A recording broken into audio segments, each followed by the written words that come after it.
This video was made possible by Brilliant.org. Learn how to think with Brilliant for 20% off by being one of the first 200 people to sign up over at Brilliant.org/HAI. For all you hip millennial AM radio listeners, you may have noticed something.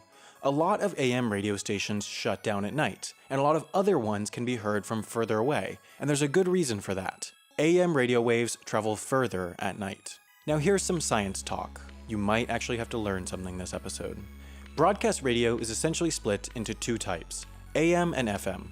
AM waves look like this, FM waves look like this. Except this isn't to scale, this is. You see, AM radio waves are hugely longer than FM waves. The wavelength from a station broadcasting at 1000 AM, for example, is 300 meters long, while a station broadcasting at 100 FM only has a wave 3 meters long. But with wavelengths, much like stab wounds, smaller is better.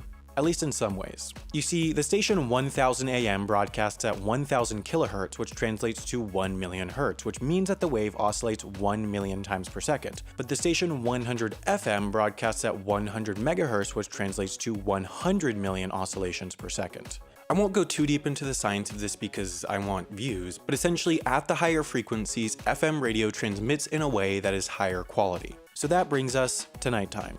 Between 40 and 600 miles of altitude, there's a layer of the atmosphere called the ionosphere. In this region, all the radiation coming from the sun gives off electrons that stick around for a bit and bounce lower frequency radio waves, including AM signals, back to Earth. But FM radio waves just go right through. Without the bounce from the ionosphere, FM radio can only be picked up within line of sight of the broadcast tower, which, since the Earth supposedly curves, is only 30 to 40 miles. At night though, the sun disappears, but you probably already knew that.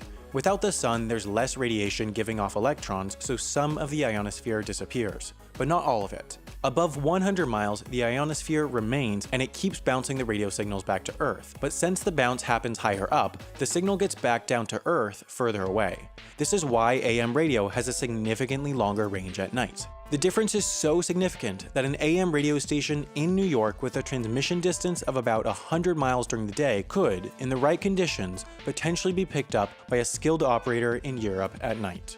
But this presents a bit of a problem. There are only 116 AM radio frequencies in the US as decided by the much-loved FCC, starting at 540 kHz and increasing in increments of 10 to 1700 kHz. But there are thousands of AM radio stations. During the day, this isn't a problem because their signals only reach 100 or so miles, but if they all broadcasted during the night, the frequencies would just be a mumbled, jumbled mess of sound. So they don't.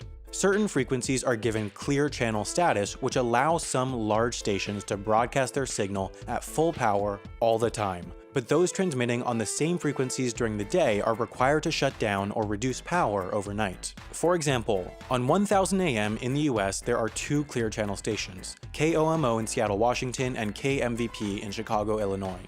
At night, all the nearest stations, like WCCD in Parma, Ohio, will shut down, while those slightly further, like KSOO in Sioux Falls, South Dakota, will reduce their power significantly so they can only be heard in the immediate area. This leads to a weird situation where the broadcasting hours of a station change depending on the time of year. When these daytime-only stations can broadcast is directly tied to when the sun is up. So WCCD, the daytime station in Parma, Ohio, for example, is allowed to broadcast for 15 hours a day in the summer when the days are long, but in the winter, when the sun rises later and sets earlier, they only have 9 hours of daylight during which they can be on air. But between the clear channel stations, KOMO in Seattle and KMVP in Chicago, the range is so significant that at night, anyone from coast to coast can tune into 1000 AM and listen to radio. If you want a surefire way to make your millions, you should start a radio station. But if you want to start a radio station, you'll probably need a better understanding of how radio waves work, and there's no better place to gain an understanding of scientific concepts than Brilliant.org. As I've been learning in their solar radiation course, that same radiation that bounces AM radio back to Earth is also one of the most abundant and renewable sources of power. Shockingly, you'll learn complex concepts like the Shockley-Kaiser limit simply with their straightforward explanations, simple graphics, and thought-provoking puzzles which help you think like a scientist. By going to Brilliant.org/HAI, you can get started for free, and then, by being one of the first 200 people to upgrade to the premium subscription, you will get 20% off.